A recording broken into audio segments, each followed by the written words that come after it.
गरमाया हुआ है। इस बीच कांग्रेस में भी अध्यक्ष पद चुनाव को लेकर माहौल गरमाने की कोशिश की जा रही है। वैसे तो माना यही जा रहा है कि राहुल गांधी का अध्यक्ष चुना जाना तय है, लेकिन कांग्रेस ने चुनाव का ऐलान कर रखा है। कल से नामांकन भरने की शुरुआत होगी। इससे ठीक एक दिन पहले कांग्रेस के समर्थक शहजाद पूनावाला ने चुनाव प्रक्रिया को फिक्स बताया है। उनका आरोप है कि चुनाव में वोट देने वाले डेलीगेट गुप्त मतदान से चुनकर नहीं आए, बल्कि प्रदेश अध्यक्षों ने उन्हें चुन लिया। शहजाद पूनावाला को अचानक ही कांग्रेस में परिवारवाद दिखने लगा है। यह वही शहजाद पूनावाला है जो 2014 में कांग्रेस का बचाव सबसे पुरजोर तरीके से कर रहे थे, जबकि उस वक्त कांग्रेस की सबसे बुरी हार हुई थी। ऐसे में उनके आरोपों की टाइमिंग पर सवाल उठना लाजमी है। सवाल और सही चीजों को उठाने का कोई गलत टाइम नहीं होता, पर क्योंकि आपने टाइमिंग का सवाल पूछा ही है, तो चुनाव की प्रक्रिया जब से शुरू होने वाली थी तब से मैंने ये लेटर लिखना शुरू किया कि देखिए मेरी जानकारी में आया है परिवारवाद का एक तो बहुत असर है हमारी पार्टी पे, और दूसरा प्रक्रिया में कुछ खोट है। कांग्रेस ने शहजाद पूनावाला के आरोपों को खारिज कर दिया। कांग्रेस ने उनसे कहा है कि वो साबित करें कि चुनाव कैसे फिक्स है। दूसरी तरफ बीजेपी इसे कांग्रेस का अंदरूनी मामला बता रही है, लेकिन उसे राहुल की योग्यता पर सवाल उठाने का एक और मौका मिल गया है। उन्होंने बहुत अमूल मुद्दा उठाया कि इलेक्शन रिग है। कहने के लिए तो कोई भी कह सकता है, आजकल जीएसटी जबान पे नहीं है, तो वो बोल दिए है, सबूत लेके आओ ना कि रिग है।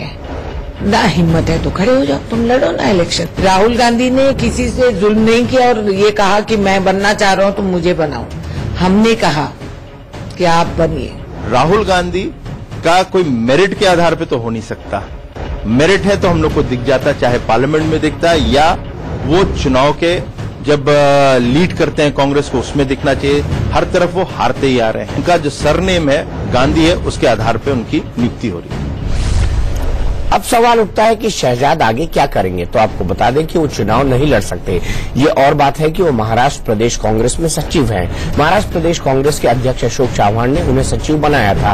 अब तक कांग्रेस ने उन्हें हटाया नहीं है, मतलब वो अब भी महाराष्ट्र कांग्रेस में सचिव हैं। लेकिन हमारे संवाददाता रजत राकेश टंडन के मुताबिक कांग्रेस अध्यक्ष पद का चुनाव लड़ने के लिए पीसीसी का डेलीगेट होना जरूरी होता है, जबकि शहजाद पीसीसी डेलीगेट नहीं है। ऐसे में वो चुनाव नहीं लड़ सकते। आज कांग्रेस ने साफ कर दिया कि वो उसके प्रवक्ता नहीं है। दरअसल टीवी डिबेट में शहजाद अक्सर कांग्रेस का बचाव करते नजर आते हैं।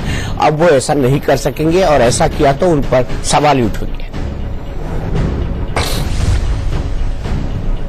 अब आपको बताते हैं कि शहजाद पूनावाला है कौन। ये तहसीन पूनावाला के भाई हैं, जो रॉबर्ट वाड्रा के जीजा यानी बहनोई हैं। इस लिहाज से ये राहुल गांधी के रिश्तेदार हुए।